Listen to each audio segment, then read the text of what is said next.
Hello friends, warrior DT के video lecture में आपका स्वागत है। अभी हम देख रहे हैं छत्तीसगढ़ के इतिहास। छत्तीसगढ़ के इतिहास के सीरीज में चल रहा है छत्तीसगढ़ का क्षेत्रीय राजवंश, है ना। इसमें आज हम अध्ययन करने जाएंगे छत्तीसगढ़ का एक क्षेत्रीय राजवंश पांडुवंश, जिसको सोमवंश के नाम से भी जाना जाता है। इसके पहले हमने 3 राजवंशों के बारे में हमने देखा था। पहला राजवंश हमने देखा था राजर्षि तुल्य कुलवंश, जो कि छत्तीसगढ़ का सबसे पहला क्षेत्रीय राजवंश था। इन्होंने रायपुर क्षेत्र के आरंग वाले हिस्से को राजधानी बनाकर शासन करना स्टार्ट किया था। दूसरा राजवंश जिसके बारे में हमने अध्ययन किया, बस्तर क्षेत्र में शासन करने वाले नलवंश। इन्होंने वर्तमान जो भोपालपट्टनम है, जिसको पुष्करी के नाम से जाना जाता है, वहां इन्होंने शासन किया था, राजधानी बनाई थी वहां। तीसरा राजवंश हमने देखा था सरभपुरीय राजवंश। सरभपुरीय राजवंश में हमने देखा था कि इस राजवंशीय शासक ने सरभपुर में राजधानी बनाकर शासन किया था। ये सरभपुर, इतिहासकार कहते हैं कि ये वर्तमान में जो सारंगगढ़ क्षेत्र है रायगढ़ में, वही सरभपुर का क्षेत्र है, या ये उड़ीसा में संबलपुर का क्षेत्र हो सकता है। चौथा राजवंश जो आज हम चर्चा करने वाले हैं वो आपका है पांडुवंश। पांडुवंश को सोमवंश भी कहा जाता है। ये छत्तीसगढ़ के सिरपुर वाले क्षेत्र में अपनी राजधानी बनाकर शासन करते हैं। तो सबसे पहली बात हम ये देख लेते हैं कि इसको सोमवंश क्यों कहा जाता है। पांडुवंश दक्षिण कोसल के पांडुवंश के नाम से प्रसिद्ध है, लेकिन इनको सोमवंश की संज्ञा क्यों दी गई है। तो यहाँ हम देखते हैं कि सोमवंश के शाखाएं थी। एक कहाँ थी? एक मैकाल के ढाल में शासन करने वाले, मैकाल के ढाल यानी अमरकंटक क्षेत्र में शासन करने वाले थे आपके सोमवंशीय शासक। सोमवंशीय शासक यहाँ शासन करते थे इस क्षेत्र में। और हम देखें कि दूसरे थे एक उड़ीसा में शासन करने वाले शासक, उड़ीसा के सोमवंश के रूप में ये लोग प्रसिद्ध थे। एक बाद में कालांतर में कांकेर में इन्होंने अपना सोमवंशीय शासकों ने अपना क्षेत्र विस्तार किया और कांकेर क्षेत्र में अपना शासन करने लगे, है ना। तो ये अमरकंटक मैकाल के ढाल में जो शासन करने वाली शाखा थी, उसी के एक कहना चाहिए जो वंशज थे, इस क्षेत्र में शासन करते हैं, सिरपुर वाले क्षेत्र में सिरपुर को राजधानी बनाकर शासन करते हैं, जो कि दक्षिण कोसल के पांडुवंश या सोमवंश कहलाए। इतिहासकारों का कहना है कि यह अमरकंटक और उड़ीसा से थोड़ा भिन्नता प्रकट करने के लिए, छत्तीसगढ़ के सोमवंशियों को भिन्नता प्रकट करने के लिए इनको पांडुवंश की संज्ञा दी गई है। हालांकि ये सोमवंशीय शासक ही हैं, ठीक है। तो आगे हम चलते हैं कि इन्होंने दक्षिण कोसल में इस क्षेत्र में शासन स्थापित कैसे किया। जो सरभपुरी वंश के शासक थे, सरभपुरी वंश के शासक जो सरभपुर में राजधानी बनाकर शासन करते थे, है ना। उसके बाद सबसे शासक आते हैं सरभपुरी वंश में आपके सुदेवराज। सुदेवराज जो शासक होते हैं, इनकी एक पुत्री होती है ना। पुत्री होती है लोक प्रकाशा। पुत्री का नाम रहता है लोक प्रकाशा। लोक प्रकाशा का विवाह होता है इस अमरकंटक क्षेत्र में शासन करने वाले शासक के एक राजकुमार रहता है, जिसका नाम रहता है इंद्रबल। इंद्रबल शासक रहता है। तो लोक प्रकाशा का विवाह इस सोमवंशीय राजकुमार इंद्रबल से हो जाती है। अब इंद्रबल से इनका विवाह होने के पश्चात इनके जो पिता रहते हैं उदयन का क्षेत्र इनको नहीं मिल पाता, इनका शासन इनको नहीं मिल पाता। संभवतः कुछ कारण रहा होगा कि इनके बहुत सारे पुत्र रहे होंगे, या तो इनको उत्तराधिकार से हटा दिया गया होगा, ये हमारा मैटर नहीं है। तो ये इंद्रबल से इनका विवाह हो जाता है। तो शासन अपने पिताजी का शासन नहीं मिलने के कारण ये अपने ससुराल में जाते हैं, जहां सुदेवराज इनको एक दरबारी की हैसियत से अपना दरबारी नियुक्त करता है। दरबारी नियुक्त करने के साथ साथ ये इनका एक रिश्तेदार है और अब उनका जमान भी है, उसके कारण इनको एक अच्छे पद सर्वाधिकाराधिकृत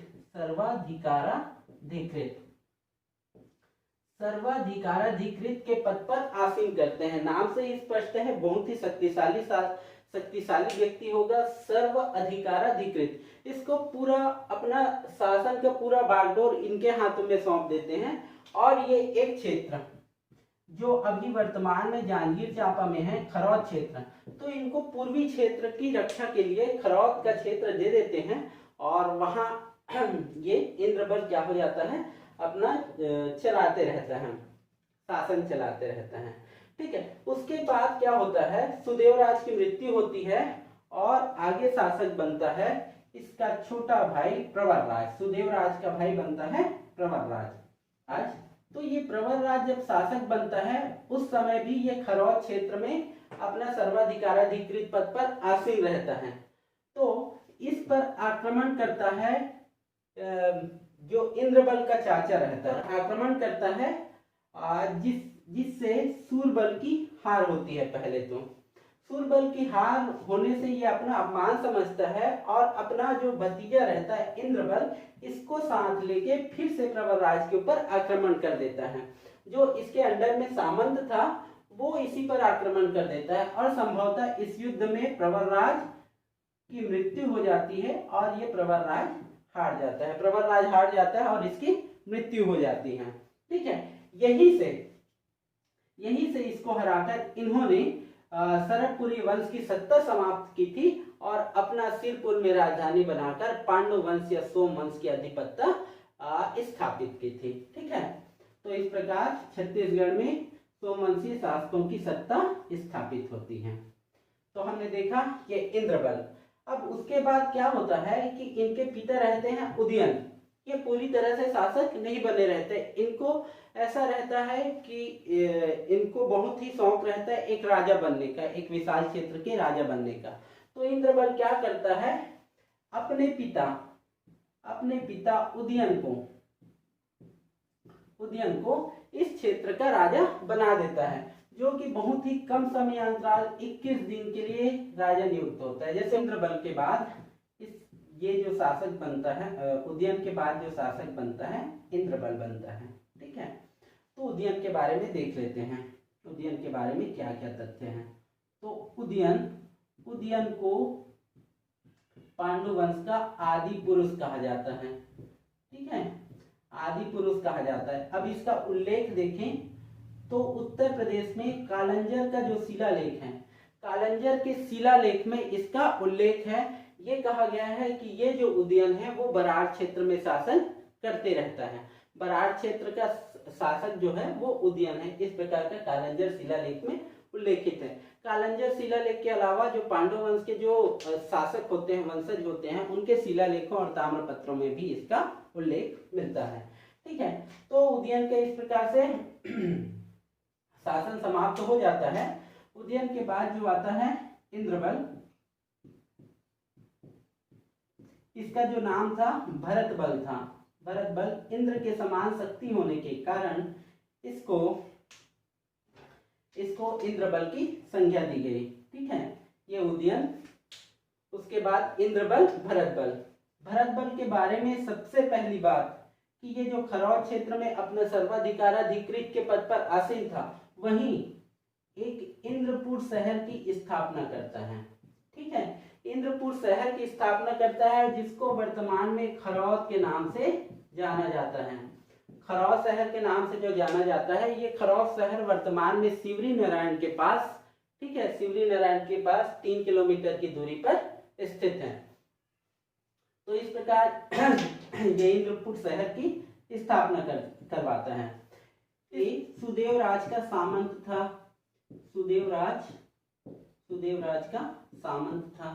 सुदेवराज के सामंत के साथ साथ प्रवरराज का भी सामंत था। उसके साथ साथ जो सुदेवराज का भाई आता है प्रवरराज का ये क्या करता है, प्रवरराज को हराकर, है ना, हराकर ये सरभपुरी वंश की सत्ता समाप्त करता है। यानी सरभपुरी वंश की सत्ता समाप्त करने वाला कौन रहता है, इंद्रबल रहता है।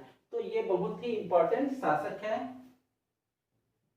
उसके बाद ये जो इंद्रबल रहता है उसके 4 पुत्र रहते हैं, उसको हम ध्यान से देखते हैं।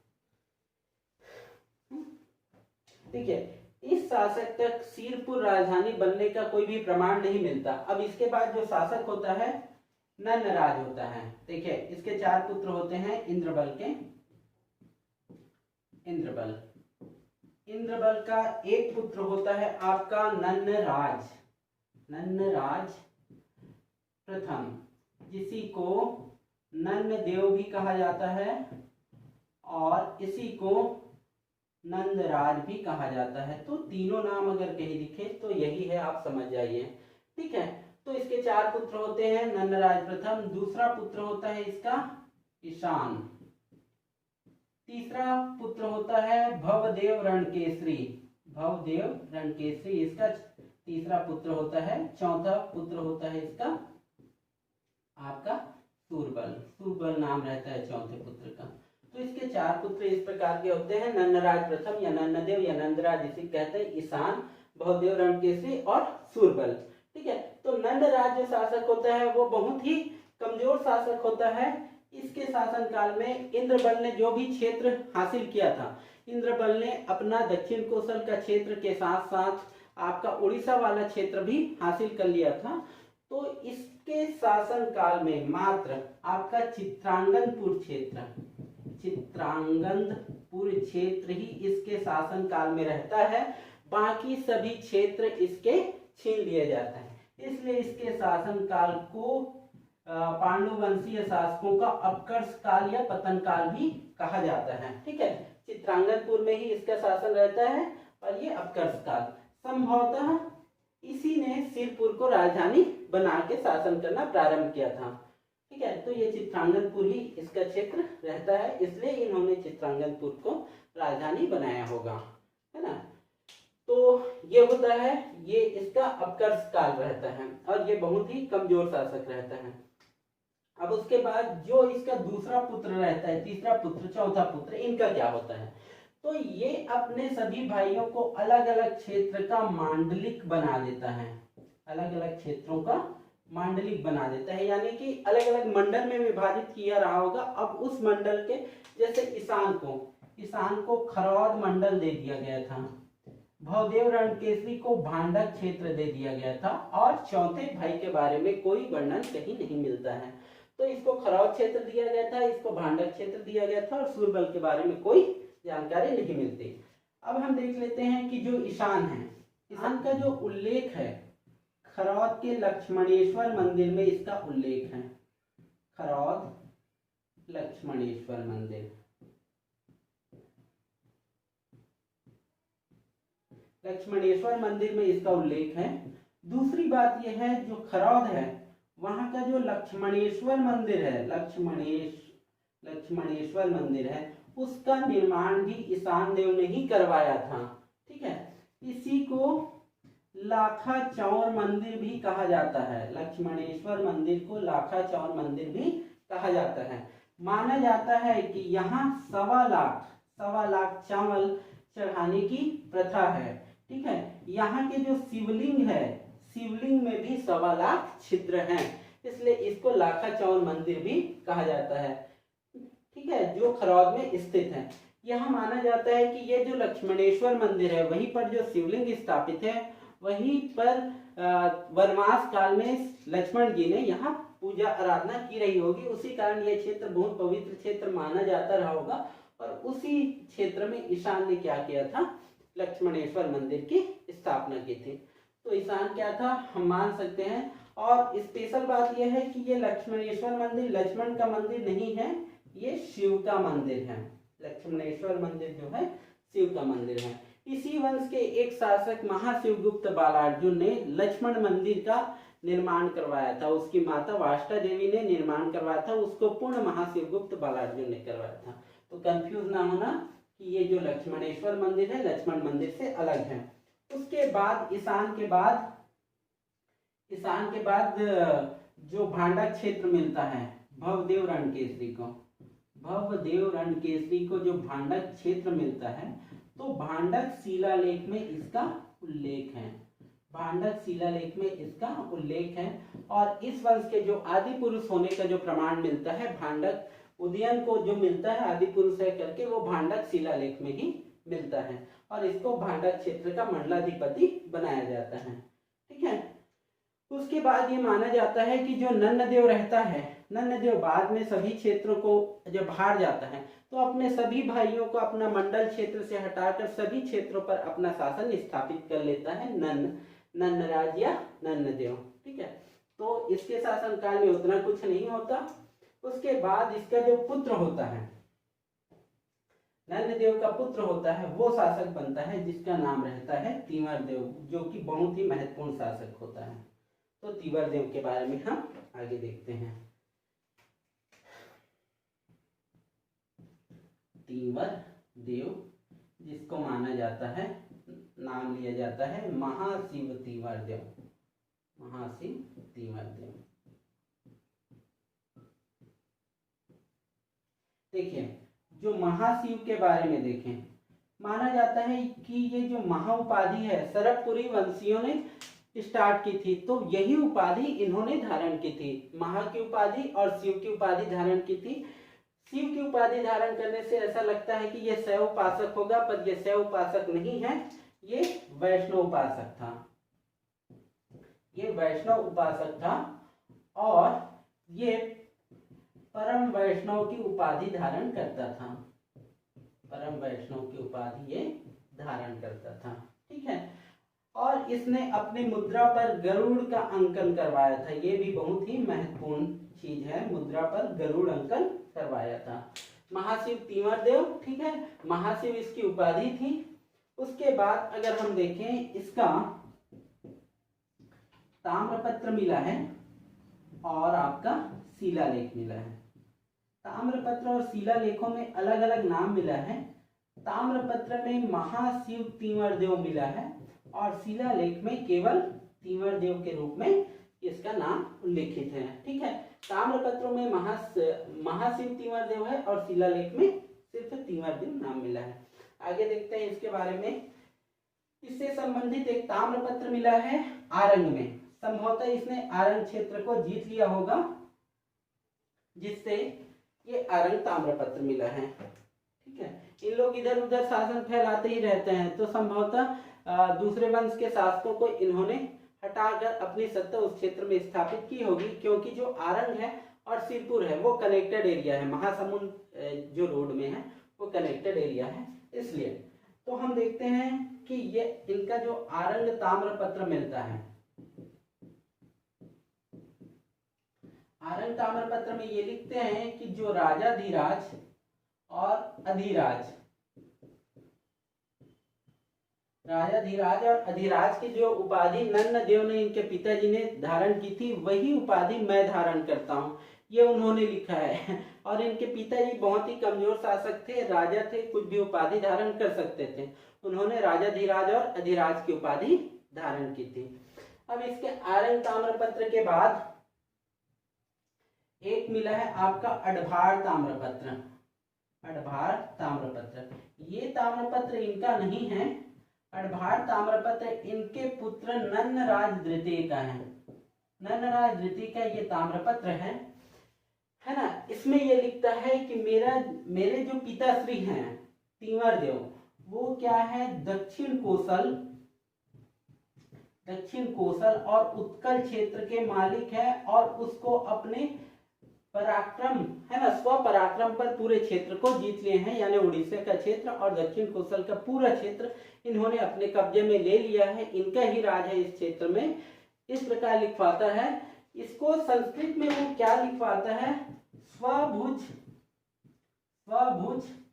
पराक्रम पराजिता सकल उत्कल मंडल क्षेत्र आधिपत्य महात्मय, इस प्रकार ये लिखवाता है। अडभार ताम्रपत्र में ये लिखवाता है स्वभुज पराक्रम पराजिता सकल उत्कल मंडल क्षेत्र आधिपत्य महात्मा है, यानी कि अपने स्वभुज पराक्रम के बल पर इन्होंने पूरा सकल कोसल क्षेत्र और उत्कल मंडल में पूरा अपना शासन स्थापित कर लिया है, इस प्रकार इनका कहना है अडभार ताम्रपत्र में। अडभार ताम्रपत्र के बाद एक मिलता है महाशिव तीवर देव का ही बोड़ा ताम्रपत्र मिलता है, इसके बारे में भी हम अध्ययन करते हैं। इनका एक ताम्रपत्र मिलता है बूढ़ा ताम्रपत्र। बूढ़ा ताम्रपत्र है आपका तीवर देव का, तो ये पूछता ही है, ठीक है, इस प्रकार के क्वेश्चन कि ये ताम्रपत्र जो है ये अलग ताम्रपत्र है, बूढ़ा में और कहीं ताम्रपत्र नहीं मिला है किसी भी शासक, तो ये रायगढ़ में मिला हुआ है। इसमें ये लिखा है कि जो पंच शब्द है, पंच शब्द धारक जो भी शासक हैं, है ना, अब वो पंच शब्द धारक जो भी शासक रहे होंगे वो क्या करते थे, इनके चरणों में लौटते पोड़ते रहते थे, इनका कहना ये है, ठीक है। अब वो पंच शब्द शासक कौन कौन से थे, तो ये अपने मंत्रियों का नाम गिनाते हैं। एक था महासंधि, महासंधि विग्रहक, दूसरा है महास्वशाला, तीसरा है महाप्रतिहार प्रदा,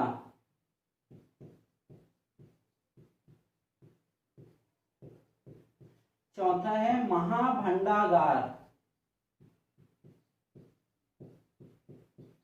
महासाधन भाग,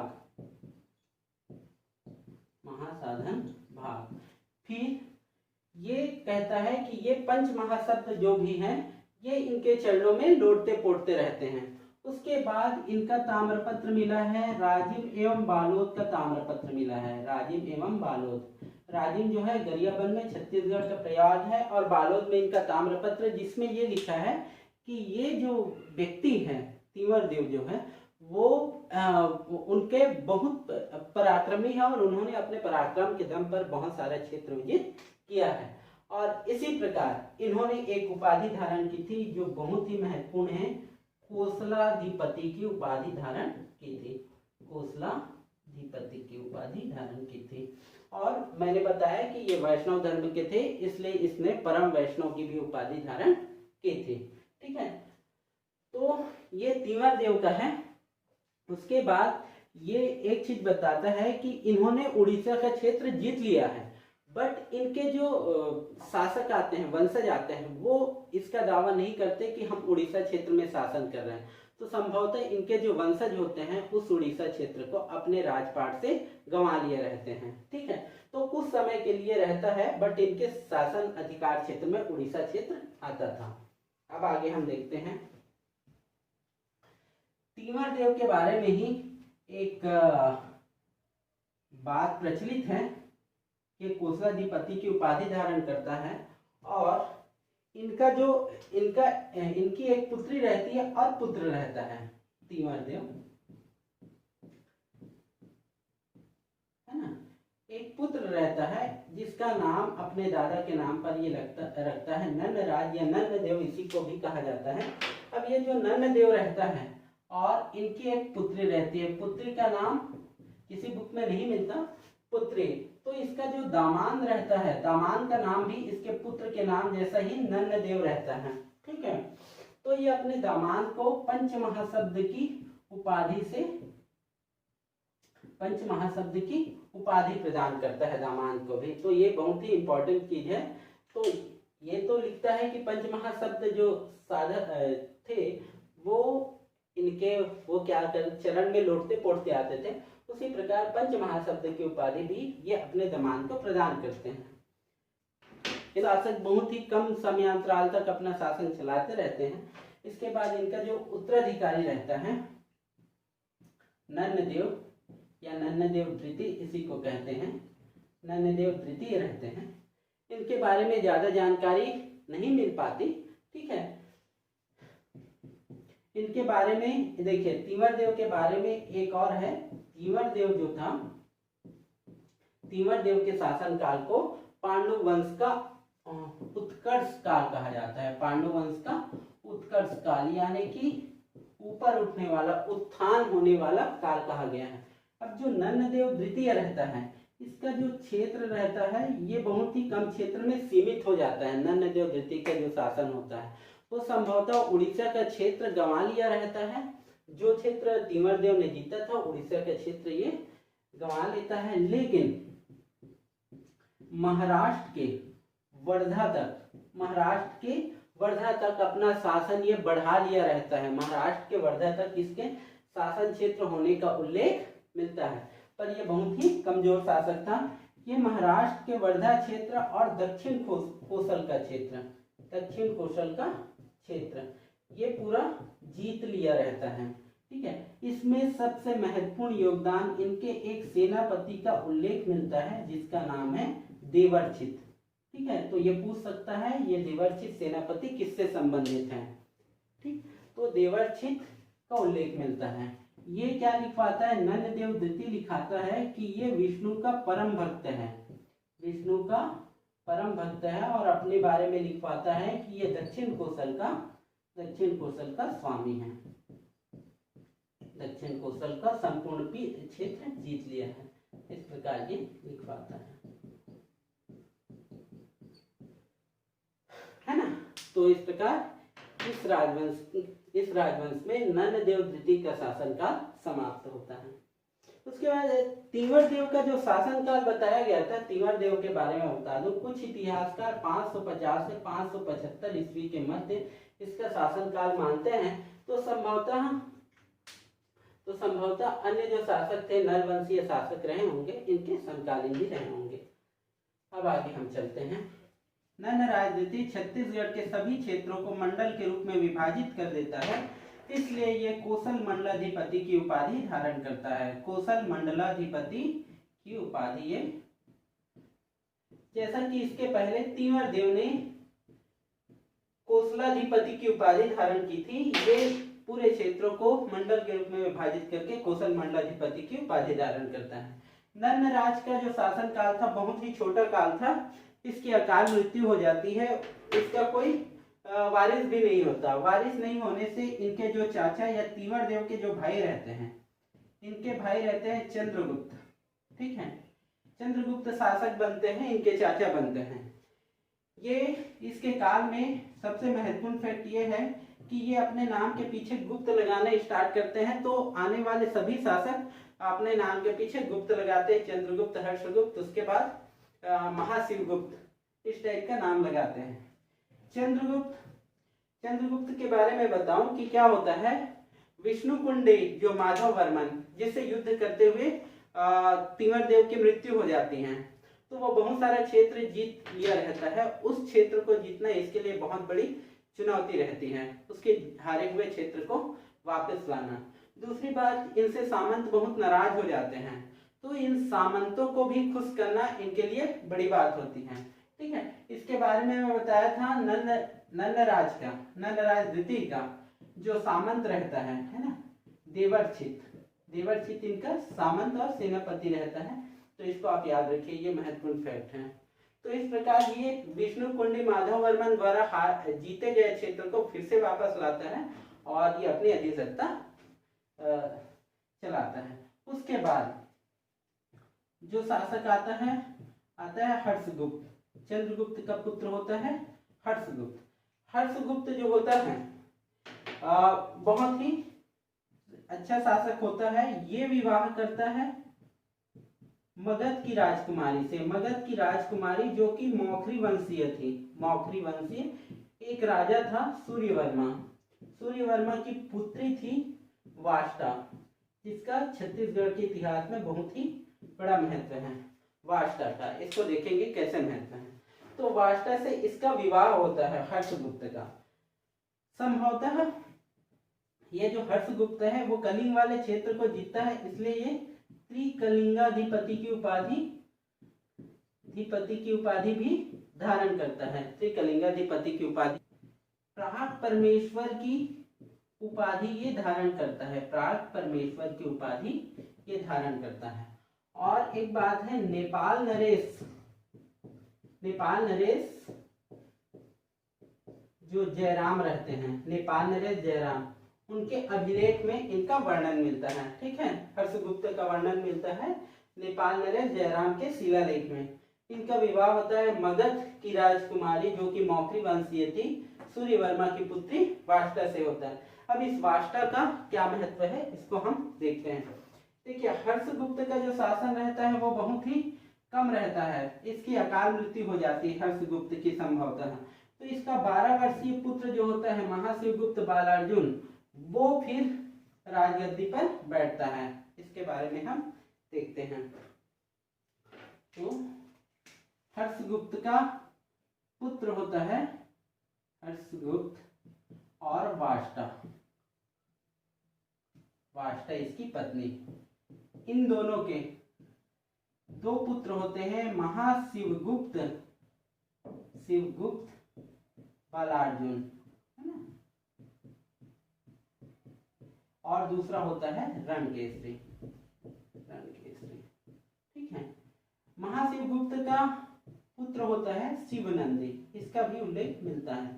ठीक है, तो ये बड़ा पुत्र होने के नाते और बहुत ही प्रतिभावान होने के नाते हर्षगुप्त के बाद ये अपनी राजगद्दी पर बैठता है, सिरपुर की राजगद्दी पर, दक्षिण कोसल के राजगद्दी पर कहना उचित होगा।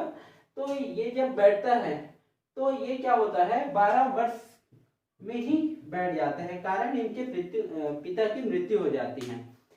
ये जो रहता है बालार्जुन क्यों कहा गया है, महाशिव इसकी उपाधि थी, है ना, महाशिव इसकी उपाधि थी। शिव की उपाधि इसलिए ये धारण करता है क्योंकि ये शैव उपासक था, शैव उपासक था। इसके बारे में मैं डिटेल से चर्चा करूंगा, इसके धर्म के बारे में। देखिए, तो 12 वर्ष की आयु में जब ये बैठता है, और बालार्जुन कहने का कारण यह है कि ये बचपन से बहुत ही धनुर्विद्या में पारंगत होने के कारण इसे बालार्जुन की उपाधि मिली थी, इसलिए ये अपना पूरा नाम लिखता है महाशिवगुप्त बालार्जुन, महाशिवगुप्त बालार्जुन। इसका डिटेल से अध्ययन करते हैं।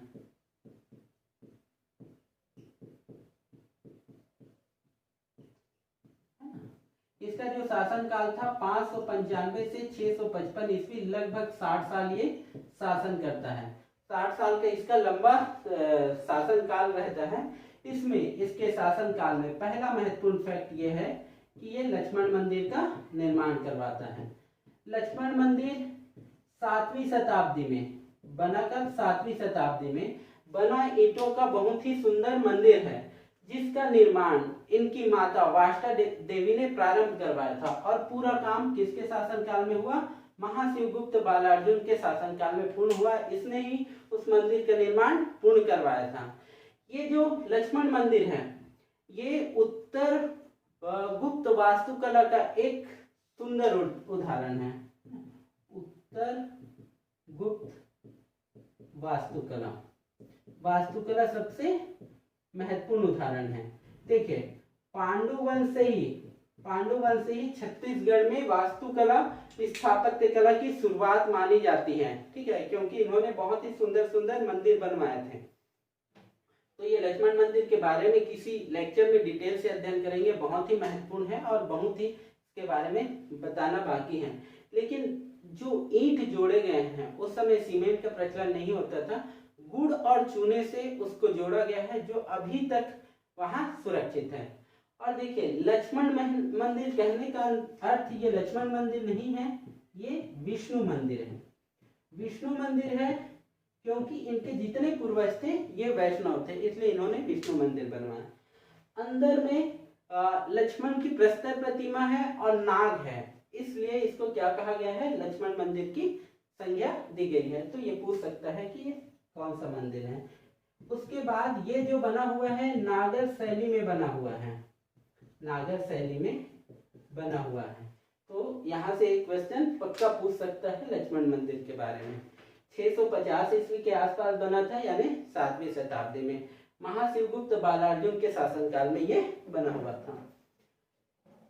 और आगे हम चले तो महाशिवगुप्त बालार्जुन जब दक्षिण कोसल में शासन कर रहा था उस समय भारत की स्थिति कैसी थी उसको हम देख लेते हैं। ये केरल वाले क्षेत्र में पुलिकेशन द्वितीय का शासन था। पुलिकेशन द्वितीय शासन करता था, चालुक्य वंशीय शासक था।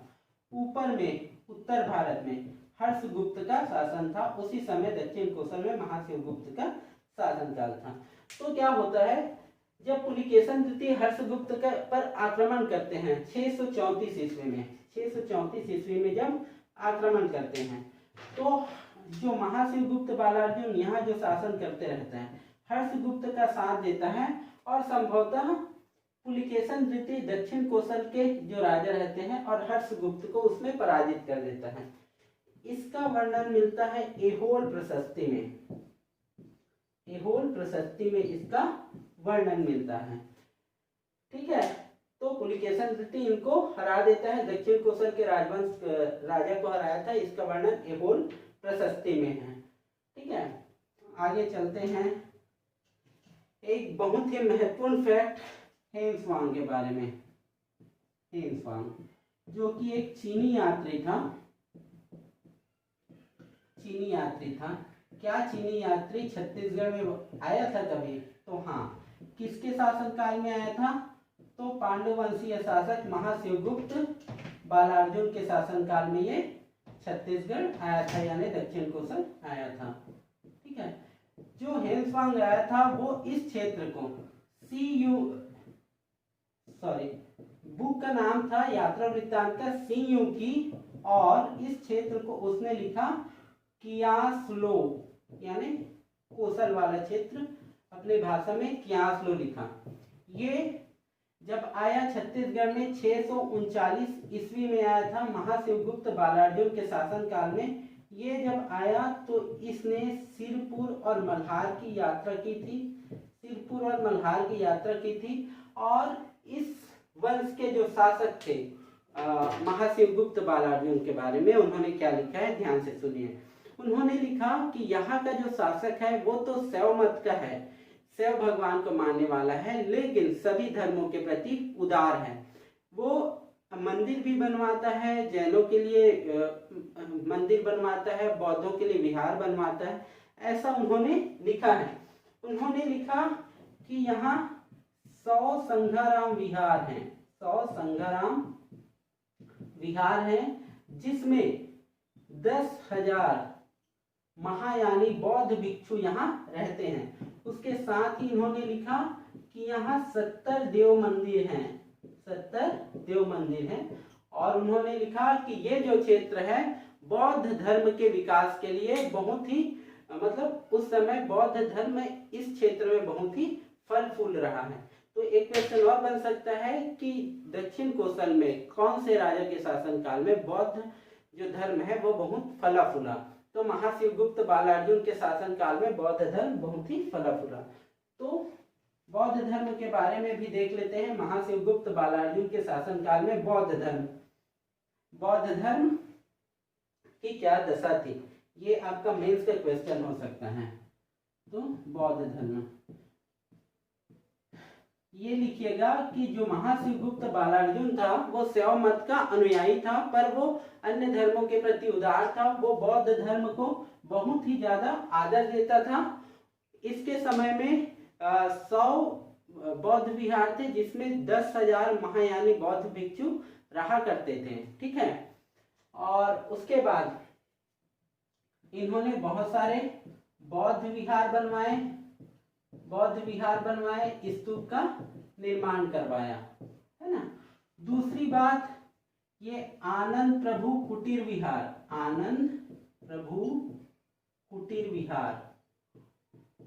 विहार, दूसरा स्वास्तिक विहार। ये जो बहुत ही महत्वपूर्ण चीज है वो मैं बता रहा हूँ। स्वास्तिक विहार का इन्होंने निर्माण करवाया था, जिसके कारण से बौद्ध धर्म इसके क्षेत्र में बहुत ही फला फूला। संभवतः ये बौद्ध धर्म को संरक्षण देने वाला शासक था। ठीक है, तो इनके जो मामा थे, ये मामा का नाम था आपका, इनके मामा का नाम था भास्कर वर्मा बौद्ध भिक्षु था। ठीक है, इनके मामा का भी वर्णन मिलता है। अब महाशिवगुप्त बालार्जुन के धर्म के बारे में चलें तो ये जैसा मैंने बताया शैव मत का अनुयायी था, और इनके सिक्कों में कुकुदमान ऋषभ, कुकुदमान ऋषभ और प्लस कुकुदमान ऋषभ के साथ साथ त्रिशूल का भी अंकन मिलता है, जो कि शैव मत का परिचायक है। ठीक है। उसके विद्वान को जो संरक्षण देता था, इसने एक विद्वान ईशान देव को संरक्षण दिया था, ईशान देव को संरक्षण दिया था, जिन्होंने सिरपुर के प्रशस्ति की रचना की है।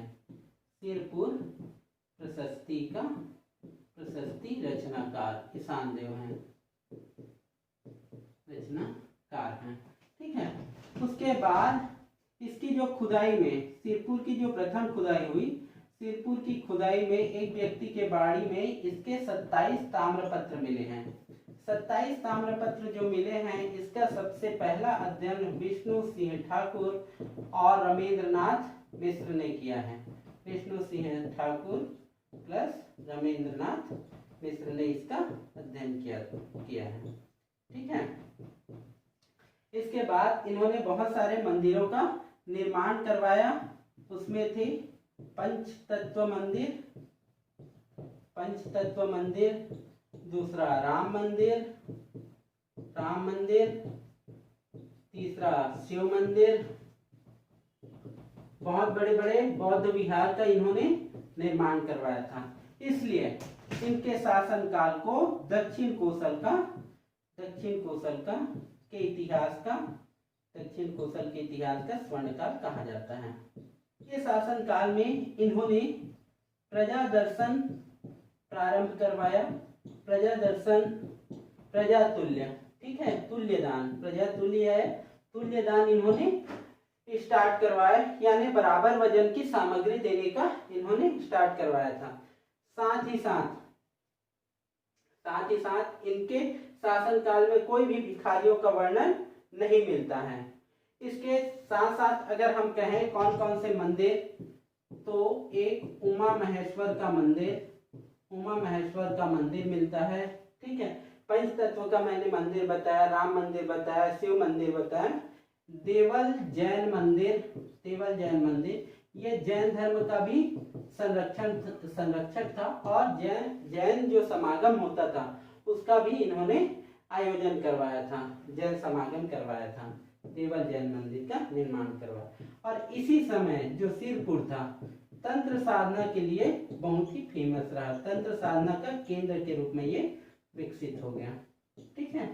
तो इस प्रकार जो है इनके शासनकाल जो है स्थापत्य कला के दृष्टिकोण से भी और अन्य दृष्टिकोण से भी बहुत ही महत्वपूर्ण रहा है। इसलिए इसके शासनकाल को छत्तीसगढ़ के इतिहास का स्वर्ण काल के रूप से जाना जाता है। तो ये जो लेक्चर था, प्री और मेंस के दृष्टिकोण से, तथ्यात्मक और व्याख्यात्मक दृष्टिकोण से पूरा कंप्लीट होता है। इससे बाहर क्वेश्चन पूछे जाने की संभावना नगण्य है। तो जितना मैंने पढ़ा है उसको आप प्रिपेयर करिए और आगे हम देखेंगे छत्तीसगढ़ के भूगोल में कोई और दूसरा चैप्टर हम स्टार्ट करेंगे।